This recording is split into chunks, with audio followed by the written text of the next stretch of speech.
Hey guys, Eric Rodabois, EPGD Attorneys at Law. We're going to do a 5-minute with Eric to put this on YouTube, and then we'll break it up into some 1 minutes so we can do it on the shorter social media. So here's what I want to talk about, trademarks. Now, if you go back in time and you look at my old videos, I've talked about this a lot, and there's a very easy reason. It's because it's one of my favorite areas, okay? So let's start with the basics. What is a trademark, right? So in intellectual property, we got 4 different kinds. We got patents, those are inventions. We got copyright, that's content. We got trademarks, that's your branding.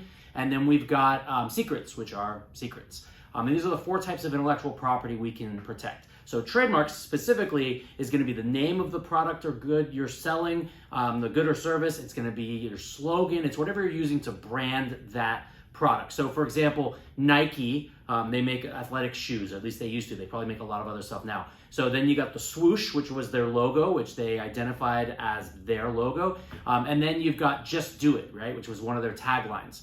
And so just to break it down, I like to say there's 3 types of trademarks in big categories. So the first type are what we call common law trademarks. So common law trademark, all it means is that you are the first person selling a particular good or service using that branding, okay?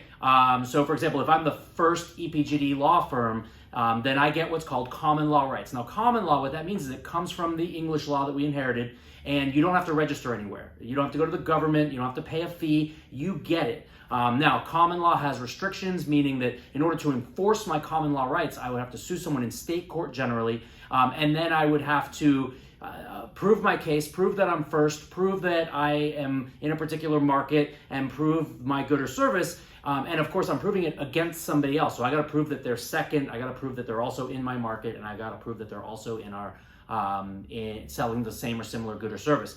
Now, the real thing is that there's no attorney's fees. Okay, let me let that sink in. There's no attorney's fees.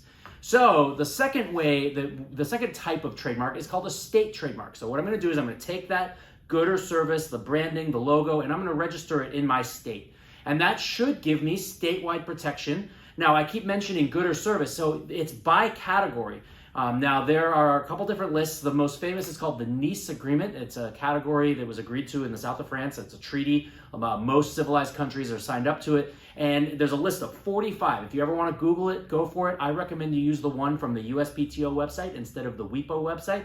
Anyways, it's just easy to read. You can browse through it. And believe it or not, they've somehow categorized all activities of human commerce into this list of 45. It's crazy. There's a couple catch-alls, like category 35 is like business services, which covers a lot.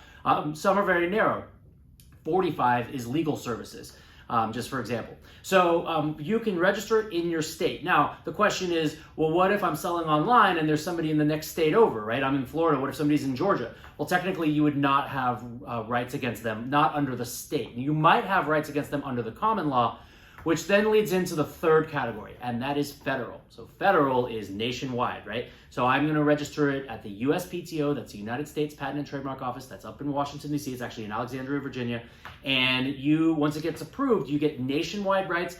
It's got your date of first use right there. Now, people ask, well, what if somebody else started before me, but I register second? Well, that's where things get complicated, right? Because technically, they beat you to the punch, but you beat them to the registration. So maybe you get nationwide rights, but they still get rights in their little market where they are because they were first, and so you can't shut them down. That's obviously where things get complicated. So when we're registering, and that's what we always recommend at the federal level, we're gonna look at, are you gonna register the name or a logo, which can include words, but that's the 2 different types. We got words or designs. Then they're going to ask you, are you already in business or are you planning on being in business? Believe it or not, you can register a couple years before you start doing work. The rule of thumb is 3.5 years before you get started. And so I could actually have an idea and be like, oh, I want to start this in the future, but I want to see if the trademark's available. I want to pre-register it, and then I'm going to get going. And so this is obviously important because of one most important thing. Your brand essentially becomes your reputation, which is why whenever a company goes through a rebranding, whether it's intentional, like they just want a fresh start, or whether it's unintentional, like I've had companies that get started and they get a cease and desist letter, and somebody tells them, listen, sorry, I already have that trademark. This happened to a couple clients of mine. The people were like, hey, I'm in Virginia. I already have that trademark. You can't do that business down in Florida. Now, what we did is we tried to negotiate a coexistence agreement, Sometimes it works, sometimes it doesn't. In the case I'm thinking of, they said, no, we're sorry, we're not interested. So guys, those are trademarks. It's one of my favorite areas of law. Please remember, talk to an attorney like me. We actually have an expert on staff. He's really passionate about this, just like I am. And so EPGD Attorneys at Law, Eric Rodebois. Thanks, guys.